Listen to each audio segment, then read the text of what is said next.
Estamos haciendo una exposición que se titula Habitaciones exactas, buscar la construcción de un proyecto que tuviese que ver con la exactitud. Yo soy inexacto por naturaleza,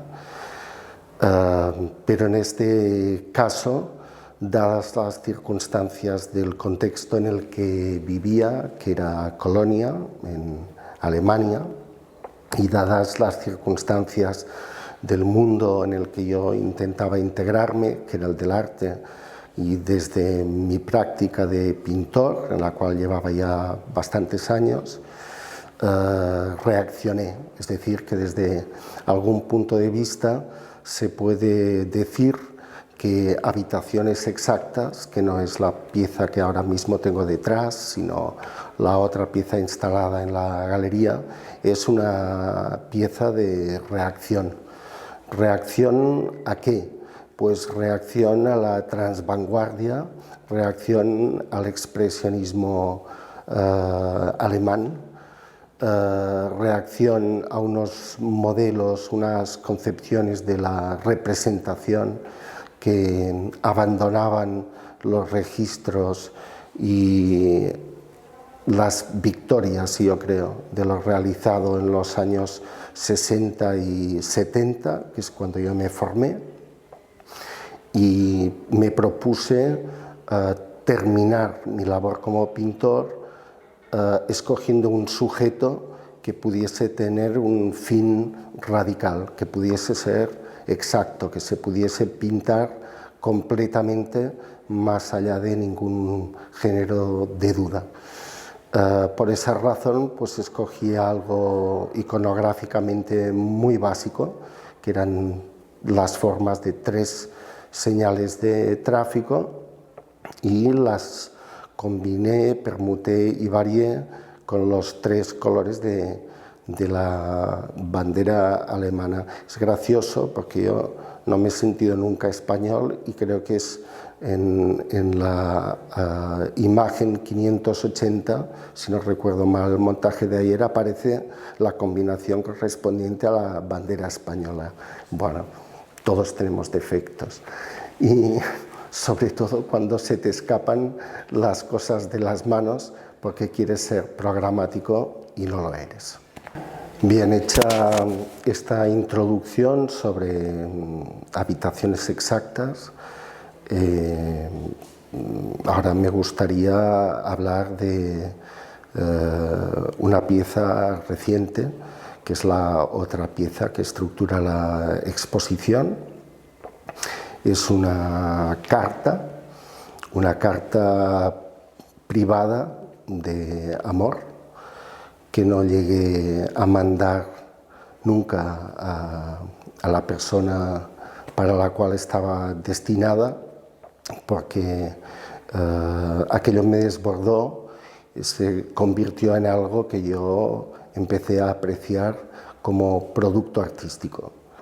Como he dicho, mi naturaleza es inexacta y esta pieza es un extremo de inexactitud, de delirio, hecha con las manos temblando, está hecha con temor, está hecha con dudas, está hecha con algo descentrado, está hecha con algo que se diluye a sí mismo, y está hecha además con el recuerdo, nada más que un recuerdo que se ha quedado encolado en cada minuto de tu presente. Me gusta mucho esta expresión que acabo de utilizar, encolado, porque es una expresión que proviene del mundo del arte, ¿no? Del collage.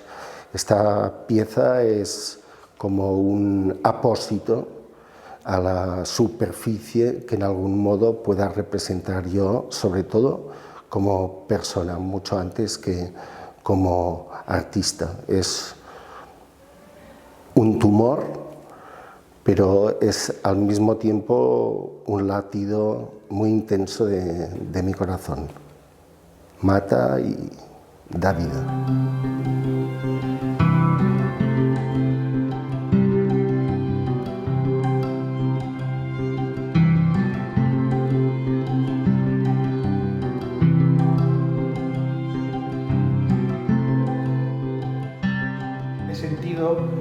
una pulsión de vida muy fuerte en su obra, una necesidad de evolución, de expansión, de una tendencia también al caos. Y puedo decir que bueno, que inexactitud no tiene nada que ver con caos, pero sí que hay tal condensación en muchas ocasiones de pulsiones que el trabajo, parte de sus proyectos se muestran como objetos reventados, como algo que es inevitable y que se va a mostrar de una determinada manera cuando brota o cuando emana, incluso cuando se vierte. Bueno, yo he tenido siempre una voluntad muy férrea para evitar producir cachivaches, aunque aquí haya una pieza que tiene 819 elementos, ¿no? Pero es una pieza.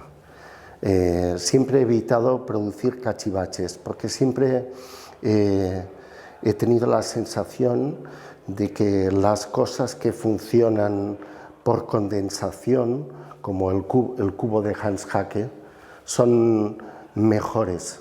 Prefiero el cubo de Hans Haacke que uno, pues, de Malevich, por ejemplo, que con su cuadrado absolutamente perfecto deja cerrada y zanjada la cuestión. Yo lo intenté con esta pieza, con habitaciones exactas, pero creo que tampoco lo conseguí, porque una vez realizada volví a sentirme en el mismo absurdo, tenía ganas de pintar. Citas a Malevich, la siento más próxima al fracaso de Malevich, entendiendo el fracaso de Malevich como ese reventar del proyecto moderno. Si hay algo maravilloso en el cuadrado negro de Malevich es la condensación posterior. Cuando nos enfrentamos al cuadrado negro de Malevich, pasado el tiempo y se ha craquelado. Se han producido transformaciones, mutaciones en la pieza fuera del control del artista. Tú decías, entre todas las variaciones, combinaciones, permutaciones que hay en la pieza, los fantasmas aparecen, la bandera española.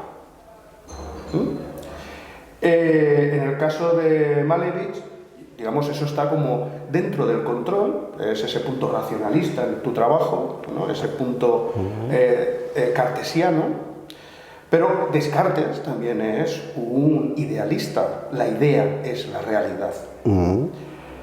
Vemos en la obra de Malevich ese craquelado que no estaba previsto, o sí estaba previsto, pero que en cualquier caso ahora constituye parte de ese proyecto. Y en tu pieza, Habitaciones Exactas, las tintas han sufrido pequeñas transformaciones.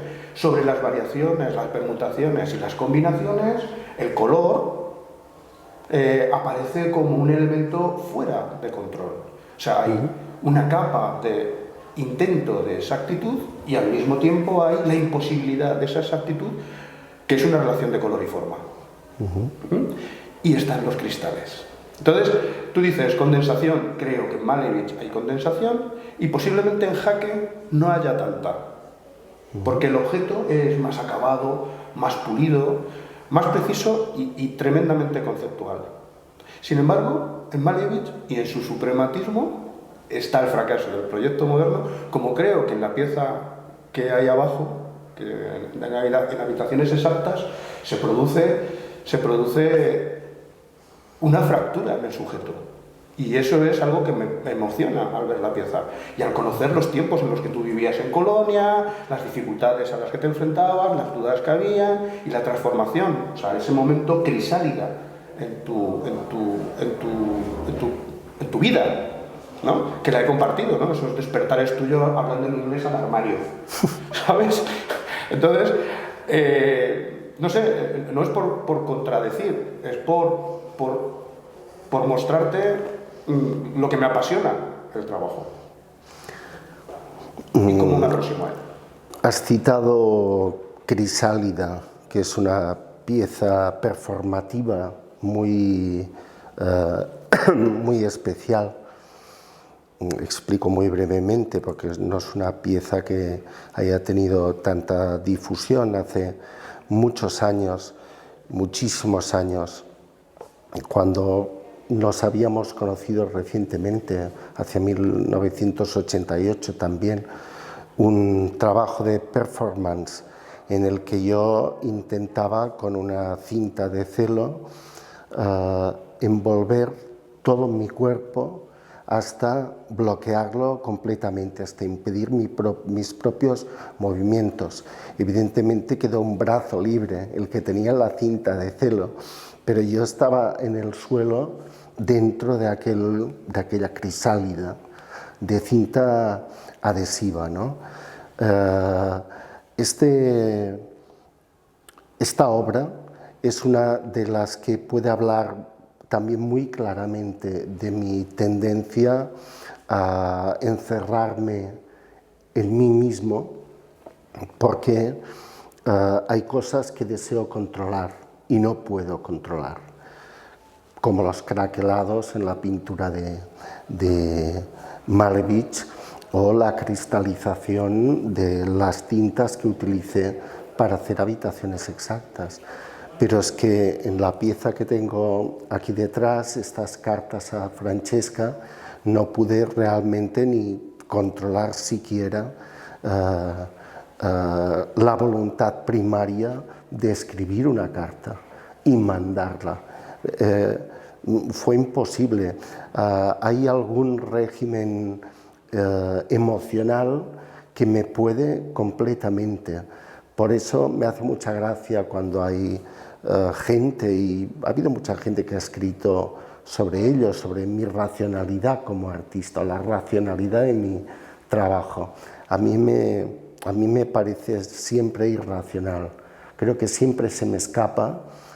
Espero que siga siendo así, porque me encanta pensar que haré otro y otro y otro, muy poco a poco, pero podré construir algo con sedimentos de muchos sitios. Yo quizás no seré jamás un canto rodado, pero estaré siempre en el río, por alguna parte, haciendo algo. Y hablando de este trabajo, de esta carta de amor, que es una anábasis, es el viaje de Ulises, ¿no? Es el retorno a casa, es el retorno a Ítaca. 40 años. 40 años. Es también el Ulises de Joyce. Es más el de Joyce. Es más el de Joyce. Y esa idea de retorno se entronca muy bien, se relaciona muy bien con la cuestión de la crisálida. O sea, es decir, hay un retorno imposible. Como ir al amor es imposible, porque el amor es mutuo o no lo es. Yo creo que en esta carta de amor no hay inexactitud.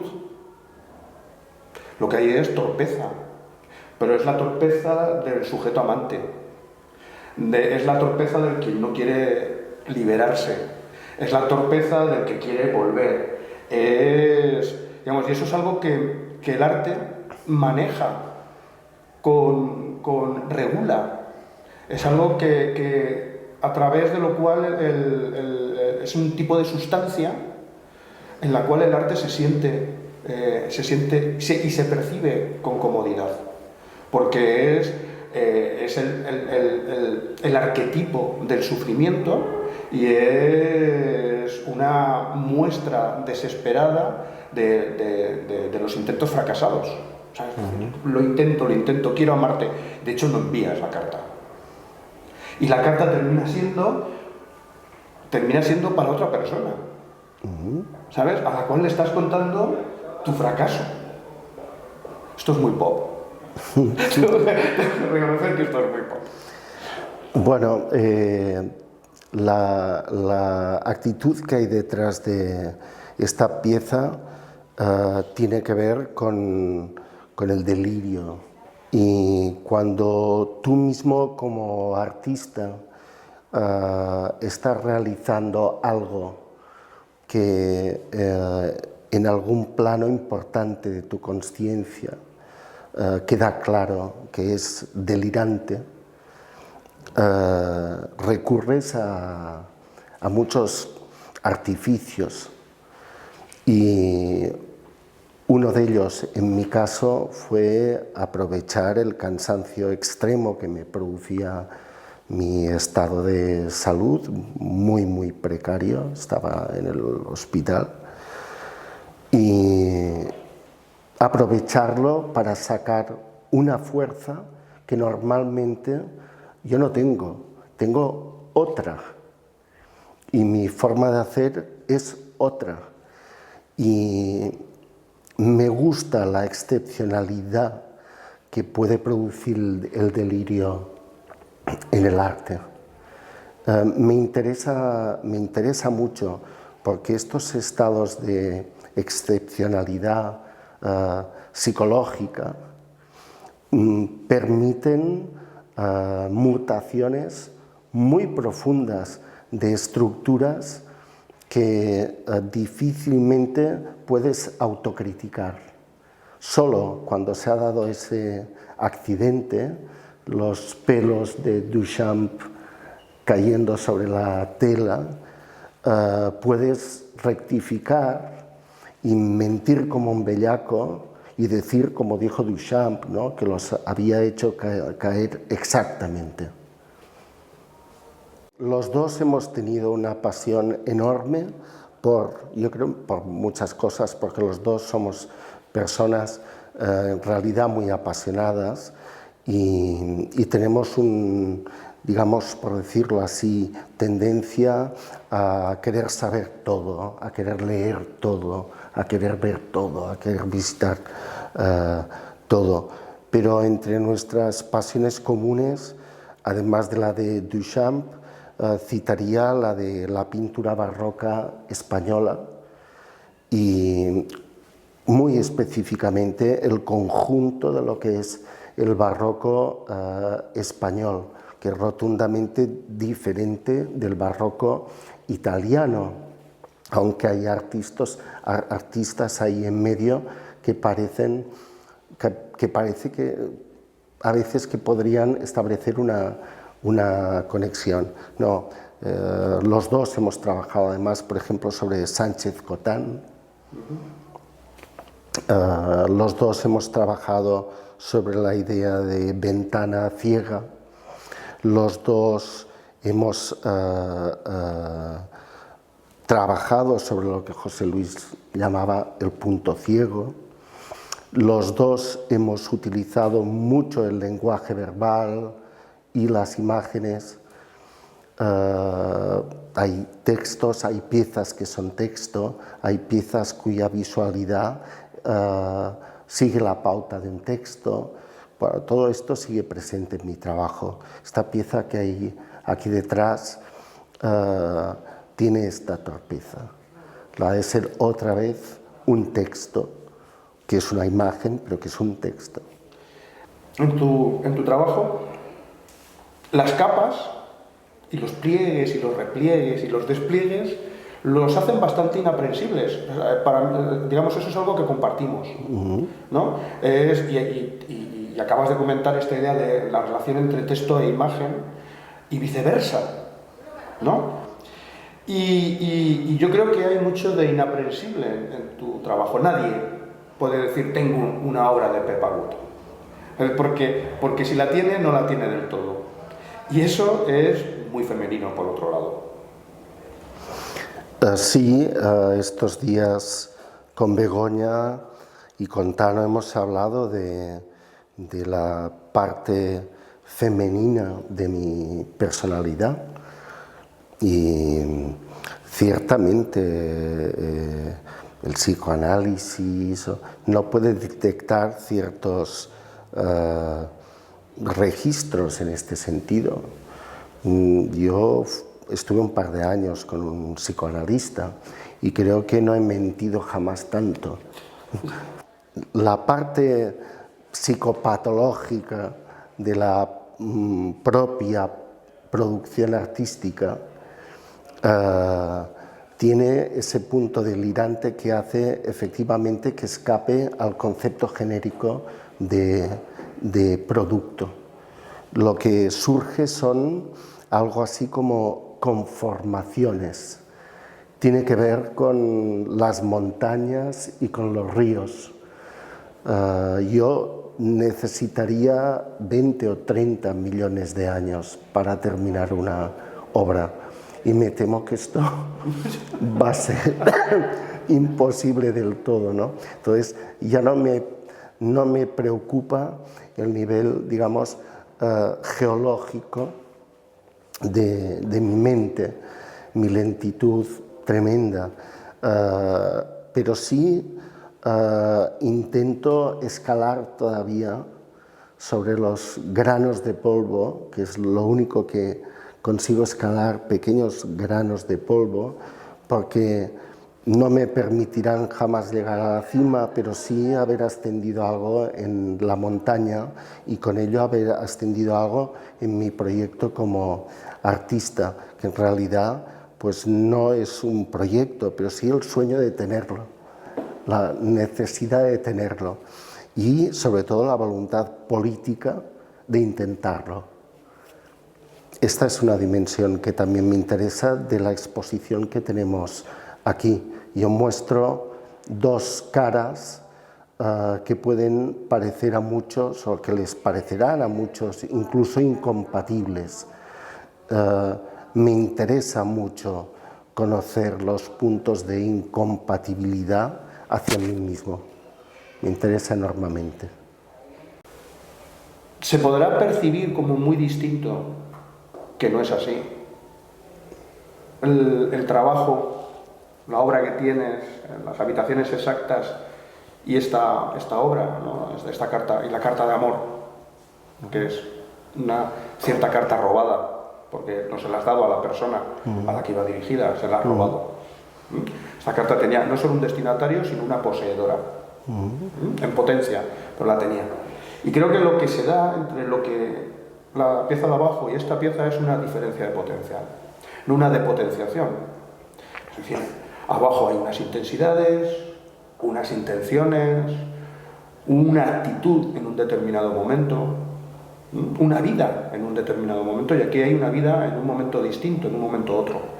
Yo creo que es muy interesante poder verlo así, porque no es que requiera de la explicación de todo lo que ha sucedido en medio, es que todo lo que ha sucedido en medio ha sucedido. Es decir, y ese es un elemento importante que nuevamente hace que no se pueda tener del todo ni esto, ni lo de abajo, ni lo que hay en medio. En Montserrat, pues subir un peñasco, el Cabal Bernat, ¿no? Subir allí. Y entonces pienso, claro, es aburrido subir siempre por la misma ruta. El principiante sube por la ruta, que te dicen, sube por aquí, tal, no sé qué, que seguro, que tal, ¿sabes? Y el principiante siente vértigo. Pero el que no es principiante y vuelve otra vez al mismo lugar, siempre lo quiere escalar de una manera diferente. Por muy sencilla y por muy fácil que sea la escalada. La complicación está en la variación, en la diferencia, en las permutaciones, en las combinaciones, en la subida a ese elemento que se erige como complicación siempre y cuando tú quieras hacerlo difícil. Bueno, es muy importante porque la lectura es precisamente el espacio común y es el espacio no de interferencia, sino muy al contrario, de ruptura de las imposiciones que ejerce la linealidad. Cuando aparece ese lugar común, aparece el tejido. Y el tejido tiene la ventaja de poderse recorrer como se quiere, pero siempre sabiendo que tiene agujeros y que te caes, que te caerás por uno de esos agujeros. Morirás, terminará. El peligro está a cada paso. A cada paso que no puedas dar. Ese es el más peligroso. Hay agujeros por todas partes. En mi cabeza hay un buen hueco. No sé si que se concluye. Bueno, el que se concluye, la gente no sabe apreciarlo. Bueno, la soledad es lo que al final sientes siempre y por esa razón te mueves para romperla. Este es el gran problema de Dios. Nietzsche lo explicó muy bien en el Zaratustra. En alemán, que siempre es complicado. Sí, pero yo como lo leí en una buena traducción catalana y me quedó ahí. Os pongo la cita que os decía.